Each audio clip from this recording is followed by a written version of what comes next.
Most importantly money management. Money management সঠিকভাবে না জেনে যদি আপনি ট্রেড করেন, আপনি 100% লস করবেন। আপনি লিখে রাখতে পারেন 100% লস করবেন।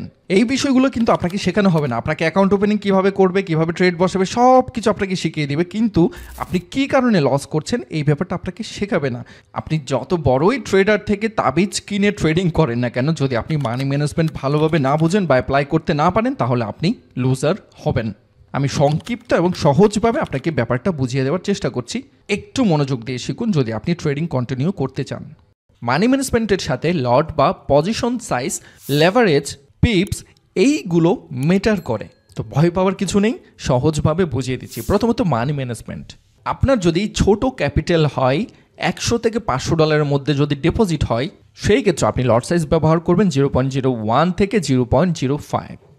আর রিস্ক নেবেন প্রতি ট্রেডে 1 থেকে 2%। আমি আবার বলছি, প্রতি ট্রেডে রিস্ক নেবেন 1 থেকে 2%। আপনি যদি প্রতিটা ট্রেডে 1% করে রিস্ক নেন, তাহলে $100 শেষ করতে আপনাকে 100টা ট্রেড নিতে হবে। আমি আবারও বলছি, $100 শেষ করতে 100টা ট্রেড নিতে হবে যদি আপনি 1% করে পার ট্রেডে রিস্ক নেন। সো ব্যাপারটা দেখুন, ব্যাপারটা কত সহজ।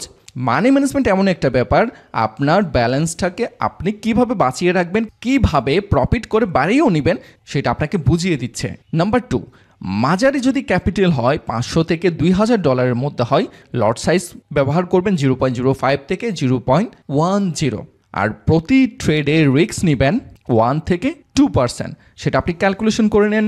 আপনার যদি $1000 ব্যালেন্স থাকে, সেক্ষেত্রে 1% হলে $10 আপনি রিস্ক নিতে পারেন পার ট্রেডে।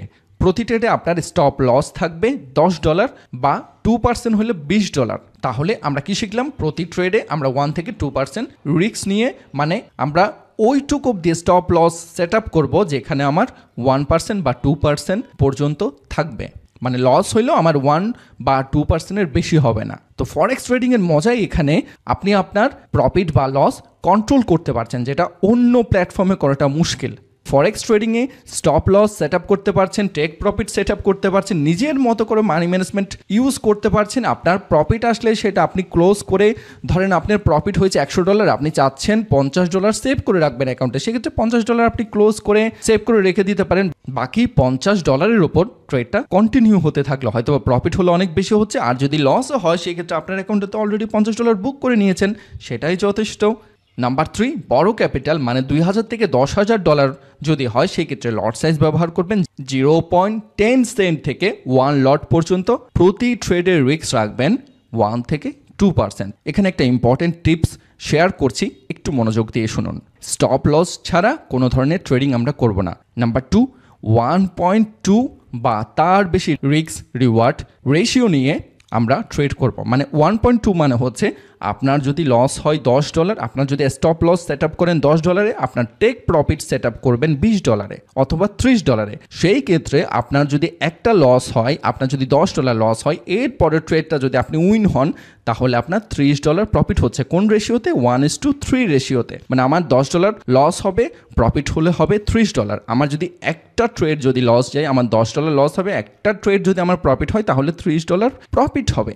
সেই ক্ষেত্রে আপনি যদি ক্যালকুলেশন করেন, 30 থেকে $10 যদি বাদ দেন, লাস্টলি $20 প্রফিট থাকছে। মানে আপনি আরও 2টো অর্ডার করলেও আপনার এই প্রফিট থেকেই লসটা হচ্ছে, আপনার মূল ব্যালেন্সের ক্ষতি হচ্ছে না। সেটাকেই বলে রিস্ক রিওয়ার্ড রেশিও। মিনিমাম 1:2 এর উপরে আমরা রিস্ক রেশিও রিওয়ার্ড মেনে ট্রেড করব। নাম্বার 4, ট্রেডিং প্ল্যান মেনে চলুন।